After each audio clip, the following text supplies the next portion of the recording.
Hi everyone, welcome to Creative Drawing Studio. Today I am making a drawing which is inspired by a Japanese vintage prince.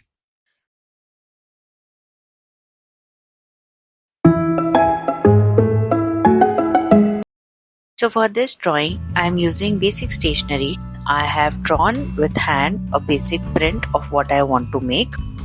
I am also using Posca markers. So as you can see, I am taking out markers which are in the shades of blue, a shade of white and orange. I love the combination of orange and blue. And I'm also using my trusty Sakura Jelly Roll.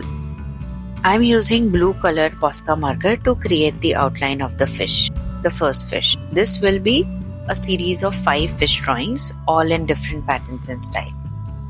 And here I am completing the outline of the second fish, which is going to be blue in color.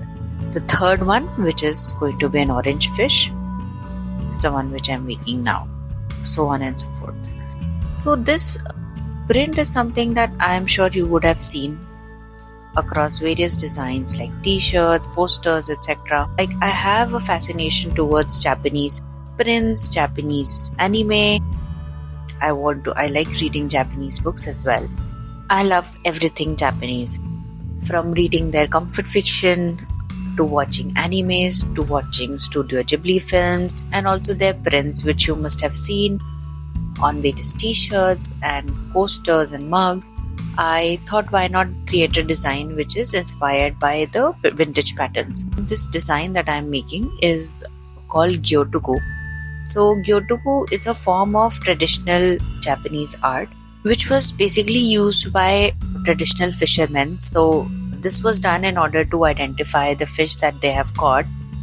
What they used to do is they used to paint one side of the fish in colors and pigments of inks. All these were edible inks.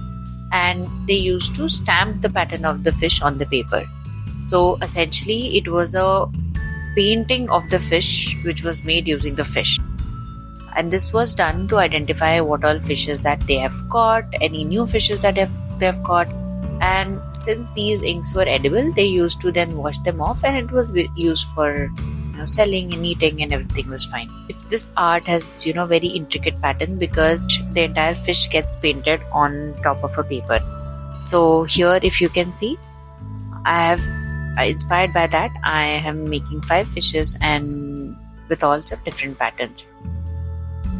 Posca markers is something that I've always been fascinated to use. I love their vibrant inks.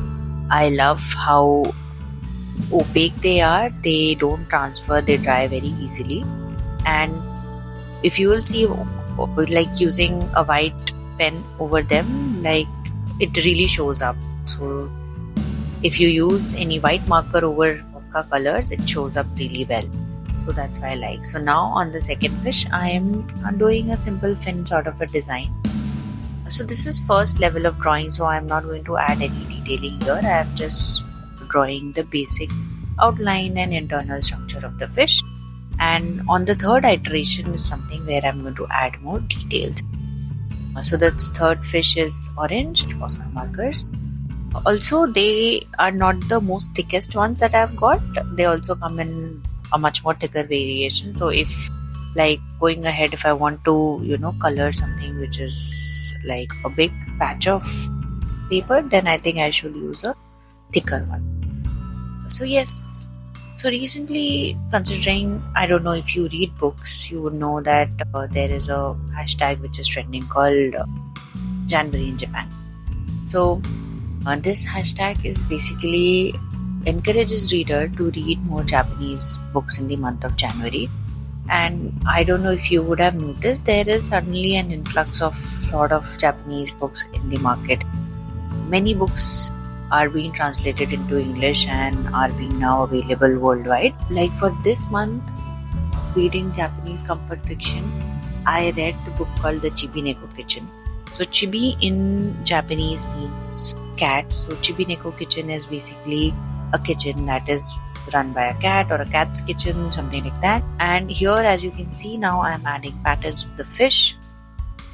As I was saying, you can see how beautifully it shows up. So Japanese comfort fiction has stories which are about individuals who have usually undergone a traumatic experience in life and how they move on, and the pleasures of daily life and mundane objects that helps these people to move on. So it is all, the Japanese comfort fiction is all about transformation, healing, and while they don't have very thrilling stories, or they don't have very, very power packed or very interesting stories, but they are very subtle, they are very easy on mind, and they are very hopeful and positive. So I would encourage, if you have not read any Japanese fiction, you should definitely give it a try.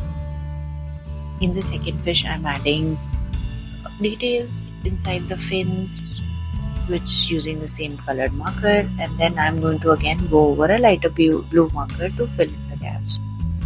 So yes, apart from the Chibineko Kitchen, there are some other books in the same category, which are like Before the Coffee Gets Cold or Days at the Morisaki Bookshop. These are the ones which are really trending right now, but I assure you there are even better books, because they have certainly gained popularity and everybody is reading them, but there are better books to read in this category. But again, this is for somebody who's a beginner. They can definitely try reading these books because they are really warm and simple to read, and they're definitely very beginner friendly. So on the orange fish, I am using the white marker to add thick lines across the body, which I'll be going ahead and then filling up with thin lines using my Sakura Jelly Roll. I like how these fishes have turned out, and I like how easy this was to create. So if you are somebody who's just trying to experiment or want to, draw something which is really simple and looks very beautiful, is something like this. And I think if you use Posca markers in any sort of drawing, that is automatically going to look good, because these colors are just so vibrant and they show up beautifully. You don't have to go with a single coat, they just come up so well. Yes, so you can actually use any sort of pattern to fill into these fish. Now here in the last one, I'm using a light blue marker to fill up, the fin sort of design inside the fish. And usually these fishes, they look very traditional if you use a very traditional design like drawing fins on them. Hopefully you also enjoyed the video as much as I did making this drawing. I'm always trying to come up with new things. And yes, if you liked it, please do consider giving it a like and subscribe to my channel. Bye.